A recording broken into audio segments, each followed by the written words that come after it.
Good day, attorney. Na ako'y pangutana. Nakapalit ko og house and lot, ako ra po igsuon ang tag-iya. Paminaw, nakapalit siya og house and lot, siya yung igsuon ang tag-iya. Bulag siya sa bana o conjugal property ang balay. Attorney, 15 years kay naa naman sa abroad, ako ang igsuon. Pero ang nagsabot, ako ra og ang akong igsuon. Wa makabalo ang iyang ex. Stilan.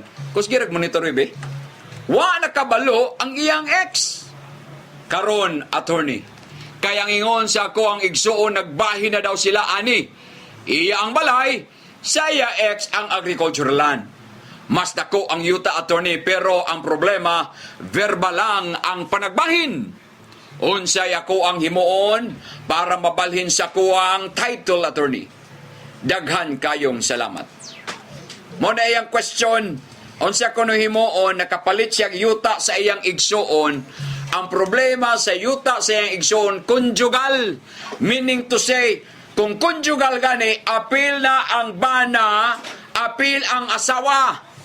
Ang problema karon nga mitumaw kay ang nagbaligya sa iya ang asawa ra, wa masayod ang bana. Ato sa ningisgotan may gala kung mahimo bang valido, mahimo bang valid ang sale kung ang usa ka conjugal property, kumingon tag conjugal kada yuta nas mga magtiayon nga ilang napundar sulod sa ilang kaminyoon. Ang problema karon ang yutang conjugal ang nagbaligya usara ka buok partido wa masayod ang bana. Question, attorney, legal ba ang pagbaligya diha o unsay mahimong epekto sa maong palit o pwede ba matransfer ang lupa nga rin ako? Na kung imong tan-awon mga higala ilam sa atong Family Code of the Philippines, kung usa ka subject matter sa pagbaligya, usa ka conjugal property, buot pasabot di pa nag-iyan sa mga magtiayon. Dapat kung mubaligya, dapat ang duha ka mga magtiayon mo pirma gyud sa maong kasulatan o deed of sale or deed of conveyance. Ang problema sa atong sender, usa lang kabuok ang mipirma. So sa atong balaod mga kaigsunan, kung usa lang kabuok ang mopirma sa maong deed of sale, kay wa masayod ang bana, kay maybe gitago sa asawa ang maong transaksyon, ang kontrata mga higala, matawag nato ni nga unenforceable. Meaning to say, dili kani binding sa other spouse. Walay gitawag nga full transfer of ownership. Kaya ang nagbaligya sa imo, usa raman ang asawa raman, wa man may apil ang bana. So kung mubaligya, nagani mubaligya sa inyo. Unya, conjugal ang property, siguraduhon yun ninyo nga mupirma ang magtiayon. Labi na kung ang seller minyo, dapat ang iyahang partner o spouse mo signify or muhatag og pagtugot. Otherwise, matawag nga void ang sale. Kailam sa family code kung ang usa ka asawa or bana mo baligya og propiedad nga walay consent o walay kahibaluan sa usa ka spouse, matawag nga void ang maong pagbaligya. Pero kung atong tan-awon mga kaigsunan, ang effect niini kung di makapirma ang usa, dili man siya automatic.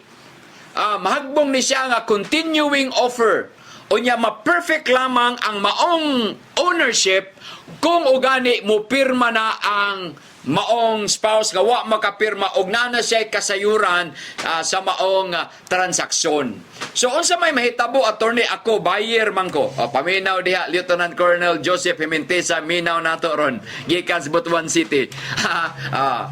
Sir Joseph, mayong hapon. Ingani mga kaigsunan, ang buyer nga mopalit og usa ka property, unya usara ka asawa rin nagbaligya, ang bana wala.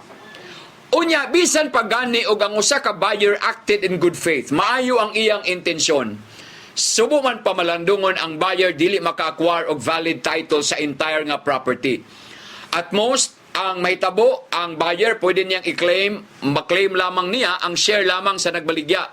Pero dili niya ma-enforce ang kinatibukan. pwede siya mo demand og damages, pwede siya mo demand og danyos ngadto sa tawo nganong palumalumag kag baligya nga wa mitugot ang imong asawa. For example, attorney, ako ang bana. Unya, tulit na ko nasayod nga naa ni nga transaksyon. Unya, ako dili ko gusto nga ibaligya ang maong property. Unsa may akong remedyo. So ilawom sa balaod di ana, pwede nimo na i-declare nga void or unenforceable ang contract. Mo file ka na og action dito sa korte. Mo file pug ka og action for reconveyance nga ma-recover nimo ang property kung ma-transfer na ni siya sa lain nga tag-iya. So mo na mga kaigsunan ang posibleng effect. Mo na kung naay mo palit mo baligya sa inyo, klaruhon gyud ninyo ng nagbaligya. Kay kung conjugal assets gani ang ibaligya or conjugal property, dapat duha gyud na kabuok ang mupirma sa deed of sale. Kay kung isa ra, mura ra ka anak manananggal. Di ba? Hap-hap ra gyud imong katungod. Okay nga naman, na 50-50 man ang conjugal, nasa bana, nasa asawa. Dapat na gyud knowledge ana. Pangutanon na nimo, nasayod ba ang imong bana? Nganong gitago sa bana? Attorney dugay naman may nga wa mag-ipon ani akong bana. Bisan pa. Kaysa mata sa balawd until unless wala ma-nullify yung marriage, mahagbong gihapon nga binding gihapon ang inyong mga conjugal assets. Pastor Ruben Perenal, mayong hapon, mayong gabi, Attorney Rex. Shout out diri sa Sulop, Davao del Sur. Alfe Aiko, hayong hapon, Attorney, watching from San Fernando, Cebu. God bless, Attorney. Mayong hapon diya kang Gina Santiago, nindot lagi kang hinapay karon, Attorney. Kana kay murag natilapan sa haw. Natilapan sa has. Nagkabata man ka, Attorney, 3 years ago, dili man ingana ang imong aura. Siyempre, kanang wapatay kwarta sa una, di pa ta kapalit og glutathione. Karon glutathione plus collagen na. Pastilan. Shout out, Attorney, from Zamboanga, Cebu, kay Jomar Dilumpay. Salamat kay sa itong mga listeners. Ubay-ubay, ha. Maayong hapon, Attorney. Unsa dapat akong himuon sa yuta sa among inahan sa Cebu. Nahalin na sa kantidad og 385 million unya. Wala man mi nakadawat ka mga igsuon diri sa tagom. Yuta kuno sa ilahang, yuta sa ilahang inahan. Wala nakadawat nga maigsuon diri sa tagom. Unya, kinamangura na mo nga babae mo ang kwartahan. Nagduda mi nga siya ang nakadawat sa dito sa Cordoba ni nga yuta, Attorney, hinaot nga imong matabangan. Ingani ni mga kaigsunan, i-verify po ninyo unsay nature sa yuta. Kaya kanang kung kanang yuta sa inyong inahan, kung conjugal property na ni papa ug mama nimo, unya nabaligya sa imong inahan, syempre muthatagin mo pagtugot kay ang right sa inyong papa mapaingon man diha ninyo by virtue of succession by operation of law, automatic kamo ang mo govern. Pero kung ang usa ka yuta paraphernal property, meaning to say exclusive property ni mama nimo, adi man ni mama kay inahan sa ilamang inahan nahalin sa kantidad ang igsuon mo ni kuha. So sa inyong inahan, siya rin makabaligya. Ang problema kay wala namang inahan. I-verify lang ko ng istorya, ma'am, kay ang ato ang opinion magsumikad raman po sa inyong mga factual gihatag diri nga mga facts. So ang problema kay ilang duda kadto na pong igsuon. Kanang igsuon lagi nga kortahan mo'y nagpahimulos. I-verify sa natong istorya kay base mohatag po ta diri konklusyon niya di day mao. Base tuara day didto sa imuhang usa ka igsuon, klaruha lang na.